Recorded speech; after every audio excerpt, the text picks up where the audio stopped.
नमस्कार, हम डिम्पल मिश्रा स्वागत करतनी रौरा सबके अपना चैनल पे। आज हम आप सब खातिर लेके आए अच्छा सा प्यारा सा तिलक के गीत। आप सब ये गीत सुनिए। अगर ये गीत पसंद आई तो लाइक सब्सक्राइब शेयर करें और हाँ कमेंट करके बताएं कि ये गीत आप सबके कैसा लागल हो।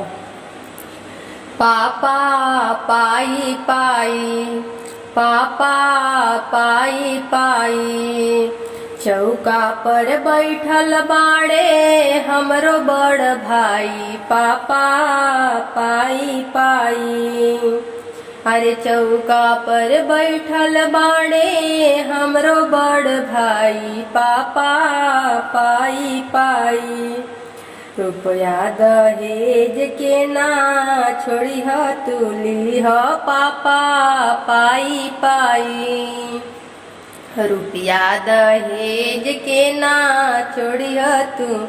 पाई पाई पाई पाई पापा पाई पाई रुपया दहेज के ना छोड़ी ह तुली ह। पापा पाई पाई बर्तन में लिह पापा चुनी चुनी फूलावा। बर्तन में लिह पापा चुनी चुनी फूलावा। हम ता दिले बानी सरवा तोहरे बहिनी जोगे दुल्हा।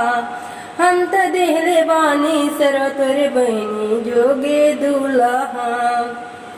पापा पाई पाई पापा पाई पाई रुपया दहेज के ना छोड़िया तुली ह। पापा पाई पाई रुपया दहेज के ना छोड़िया तुली ह। पापा पाई पाई लागता कंजूस मिलल बाड़े तिलक हरू। लागता कंजूस मिलल बाड़े तिलक हरू।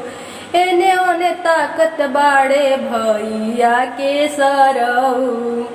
एने ओने ताकत रे भैया के सरऊ।